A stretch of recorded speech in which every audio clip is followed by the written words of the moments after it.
जय श्री कृष्ण। पिछले दिनों प्रेमानंद जी महाराज और अनिरुद्धाचार्य जी महाराज के कुछ बयान आए थे, जिसमें उन्होंने कन्याओं के चारित्रिक पतन पर कुछ कहा था। प्रेमानंद जी महाराज ने कहा था कि 100 में 4 कन्याएं ही पवित्र हैं।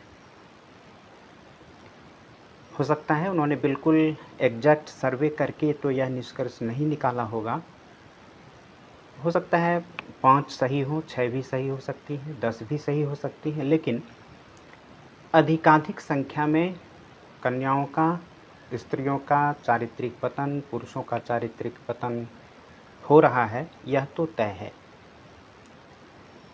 अब प्रेमानंद जी महाराज यह भी कह देते कि हमारे देश के सभी पुरुष सत्यवान हैं और सभी स्त्रियां सावित्री हैं, तो यह भी ठीक नहीं होता।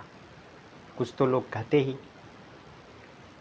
इसी संदर्भ में कुछ लोगों का ऐसा भी कहना है कि ये साधु संत कथावाचक कौन होते हैं कैरेक्टर सर्टिफिकेट देने वाले।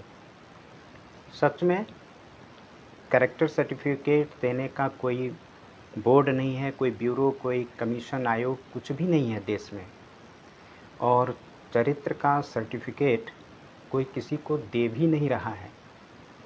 लेकिन हम लोगों तक तो समाचार माध्यमों के माध्यम ही से यह जानकारी प्राप्त होती है कि फलाने जगह अवैध प्रसंग में पति पत्नी और वो के चक्कर में किसी एक की हत्या हो गई।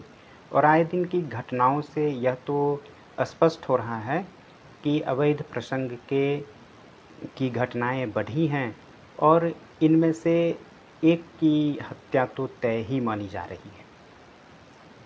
दूसरी ओर कुछ लोगों का ये कहना है कि कथावाचक साधु संत कौन होते हैं, पवित्रता और अपवित्रता के बीच लक्ष्मण रेखा खींचने वाले। तो सभी पुराणों का, सभी वेद पुराणों उपनिषदों या जो शास्त्रीय वचन है, ऋषि मुनियों का जो वचन है, उनका तो निष्कर्ष यही होता है कि अकृत्वा परसंतापम अगत्वा खल नम्रताम अनुत्सृज्य शतांग वर्तमा स्वल्पं यदपि तद्बहु। सतपथ का परित्याग न करना, किसी को दुख नहीं देना, अधिक से अधिक उपकार करना और अपने चरित्र को बनाए रखना। शास्त्र पुराणों में जो उपदेश दिए गए हैं कि ये करना, ये नहीं करना, उनको अपने आचरण में लाना, ये तो कथावाचक या शास्त्र पुराणों के जानकार ही, उन्हें पढ़ने वाले ही प्रकट कर सकते हैं। मानना या ना मानना सुनने वाले पर निर्भर करता है, और सुनने वाले या कहने वाले भी जैसा कर्म करेंगे उसका फल तो अवश्यम भावी है। अवश्यमेव वक्तव्यम कर्म फल शुभाशुभम। तो कर्म का फल कोई माने या ना माने, उसका फल तो भुगतना ही है। दूसरी ओर यह भी कहा जाता है कि उन्मादो मातृदोषेना। यहाँ के कथावाचक तो कन्या तक ही सीमित रख दिया।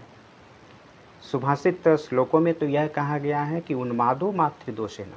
अगर कोई कन्या लूज कैरेक्टर होती है, दुष्चरित्र होती है, तो उसका कारण मातृदोष होता है। मातृदोष मतलब उस कन्या की माँ, उसकी दादी और उसकी नानी में भी कहीं न कहीं चारित्रिक दोष होगा, इसीलिए उसमें यह प्रकट हो गया या उसकी प्रवृत्ति ऐसी हो गई। इसी तरह संतान का मूर्ख होना, यह भी पिता के दोष पर निर्भर करता है। पिता, दादा या नाना में से कहीं न कहीं जड़ता होगी, मूर्खता होगी, तो उसके संतान में भी मूर्खता आएगी, ऐसा ऋषि मुनियों ने कहा है। कुछ लोगों का ऐसा कहना है कि प्रेमानंद जी महाराज को इतना सच नहीं बोलना चाहिए था। तो फिर कितना सच बोलना चाहिए था? विदुर की नीतियों का अध्ययन किया जाए तो विदुर तो कहते थे कि राष्ट्र हित में दुर्योधन को ही जहर देकर मार देना चाहिए, और वह तो राजसभा में कहते थे तो क्या उन्हें उतना सच नहीं बोलना चाहिए था? और वह साधु संत ही क्या जो सत्य को पूरी ताकत के साथ, पूरी दृढ़ता के साथ सामाजिक हित में प्रकट ना करे। धन्यवाद।